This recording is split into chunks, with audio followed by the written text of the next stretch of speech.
$1 trillion. It is more money than the entire value of Apple, Google, or Amazon at the time. On the afternoon of May 6, 2010, that much money vanished from the US stock market in less than 5 minutes.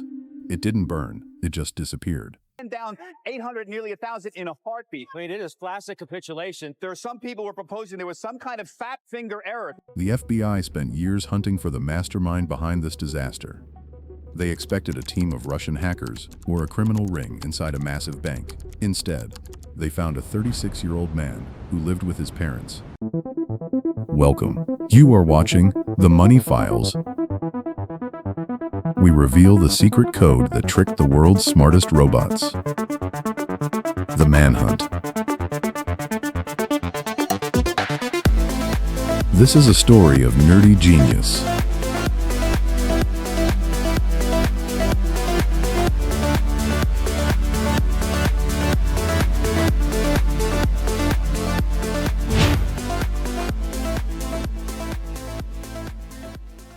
In a small house near Heathrow Airport, a man who wore the same sweatpants every day.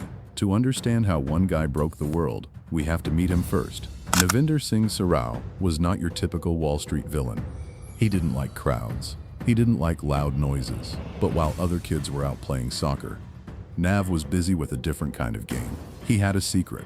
He was a human calculator. He could see math in the world around him. He wasn't interested in being popular. He was interested in being the best. As he grew up, Nav found something that perfectly matched his brain: video games. He didn't just play them for fun. He played them to dominate the high score list. He would stay up for 48 hours straight, just to find the fastest way to win. He learned that if you find the pattern, you can beat the computer every single time. When he left school, Navinder realized he could use this skill to make real money. He joined a place called a trading arcade. It was like a casino for math geniuses. In this room, men in hoodies and t-shirts bet millions on the price of oil, gold, and wheat. It was loud. People were screaming. They were throwing chairs when they lost.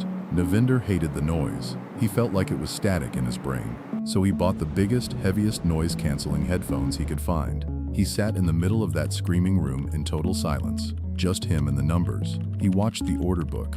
It's basically a giant list of people saying, "I want to buy" or "I want to sell." While other traders were guessing, Navinder was counting. He was faster than everyone. He could sense when a big bank was about to buy a lot of stock. He would buy first, wait a second, and then sell it to the bank for a tiny profit. He did this hundreds of times a day. He was becoming a millionaire. The other traders at the arcade were jealous. They called him the star. But Navinder didn't want the fame. He didn't even like the arcade anymore. He decided to move his entire trading setup back home to his childhood bedroom. He felt safe here. No screaming, no distractions, just him, his parents, and his computer. But the calm didn't last. The world was changing, and Navinder was about to meet his match. The humans were being kicked out of the market, and the robots were taking over. High-frequency trading. That's the fancy name for robots that trade stocks. These aren't robots with arms and legs. They are lines of code living in giant underground servers. These servers are placed as close to the stock exchange as possible. Why? Because of speed. Even the speed of light wasn't fast enough for these machines. They fought for every microsecond. Navinder sat in his room and watched this happen. He saw the robots cutting him in line. He tried to be faster. He bought a faster computer. He bought a faster internet connection. But it didn't matter. A human brain can react in 200 milliseconds. A robot can react in 1 point. Navinder was losing. The high scores he used to get were disappearing. He got angry. He reportedly called the stock exchange and yelled at them. "The robots are cheating," he yelled. But the people at the stock exchange didn't care. To them, the robots were good for business. They made the market look busy. Navinder realized that he couldn't beat the robots with speed. He had to beat them with math. He remembered the rule of video games. Every boss has a weakness. He studied the robots' code. He realized they were programmed to be extremely careful. If there was too much risk, the robots would run away. They were cowards. Navinder thought, what if I make the robots think there is a massive crash coming? If I can scare them, they will all try to sell at once, and the price will drop. Then, I can buy everything they are throwing away for cheap. But Navinder couldn't do this by clicking a mouse. He needed his own robot. He didn't know how to code the complicated stuff himself. He needed a professional. He contacted a software company. He told them he wanted a tool to help him manage his orders. But what he really wanted was a spoofing machine. He spent tens of thousands of dollars on this software. He called it Nav-Sar. This wasn't just any software. It was a weapon of mass deception. It could place 2,000 orders every second, and it could cancel them even faster. Navinder was finally ready. He had his mouse, his headphones, and his secret weapon. He sat down in his bedroom, took a deep breath, and pressed start. This was the beginning of a 4-year winning streak that would make the world's biggest banks look like amateurs. Navinder was no longer a victim of the robots. He was their master. But when you play with the stock market, you aren't just playing with numbers. You are playing with fire. Navinder's trick was ingenious. It was called layering. He would place a sell order for 1,000 units, then 1,000, then 1,200.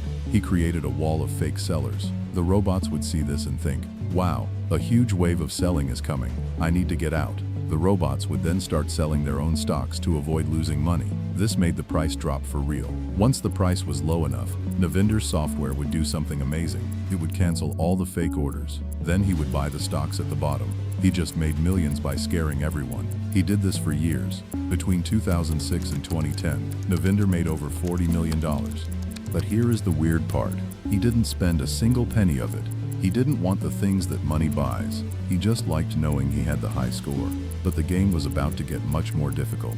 The world's economy was in trouble. People were losing their homes and their jobs. On May 6, 2010, the atmosphere in the stock market was like a room filled with gasoline. Everyone was waiting for a spark, and at 9:20 a.m., Navinder turned on his machine. He started his usual spoofing. He placed orders for $200 million worth of stock. Usually the market could handle his tricks. But today was different. Around 2:30 p.m., another trader, not Navinder, decided to sell a huge amount of stock for real. In a normal market, this would be fine. Someone would buy it, but Navinder's spoofing machine was scaring all the buyers away. The robots saw his fake sell orders and thought the world was ending. They all shut down at once. Liquidity vanished. Without buyers, there was no floor. The prices started falling like a stone. This was the flash crash. In 5 minutes, the U.S. stock market lost nearly $1 trillion. The Dow Jones Industrial Average dropped 998 points. It was like the heart of the economy stopped beating. A very big way. What began as a national problem in Greece has quickly metastasized. Traders on the floor of the stock exchange were crying. They thought it was a terrorist attack. Navinder saw the crash on his screens. He didn't panic. He reportedly told a friend, "The market is a bit messy today." He thought he was just playing a game. He didn't realize he had just broken reality. Within 20 minutes, the market bounced back. Prices returned to normal, but the damage was done. The FBI and the government were humiliated. They wanted to know who did this, and they were going to spend the next 5 years looking for him. Navinder thought he was safe in his bedroom in Hounslow, but he had left a fingerprint in the data, a rhythm that no one else had. Every time he spoofed, he left a mark.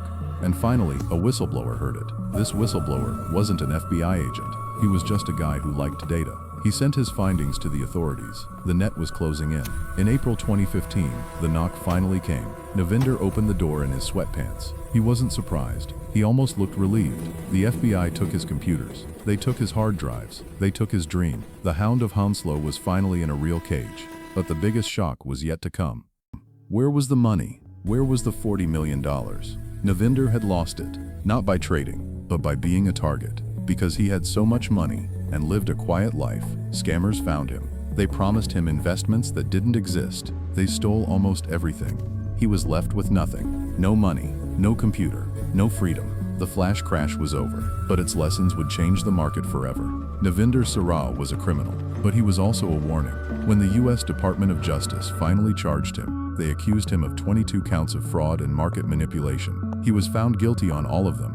He faced 380 years in prison. For Navinder, this was a nightmare. He didn't understand why people were so angry. To him, he was just playing the game better than the robots. He was the user beating the NPCs. But in the real world, the game he played for 5 minutes cost people their life savings. During the trial, something important came to light. Navinder was diagnosed with Asperger's syndrome. This meant his brain worked differently. He was obsessed with patterns and routines. To him, the stock market wasn't about money or people. It was just a giant flickering pattern to be solved. The judge saw this. He saw that Navinder wasn't a greedy monster. He was a lonely genius. Instead of 380 years, Navinder was sentenced to 1 year of house arrest. He was banned from ever trading again.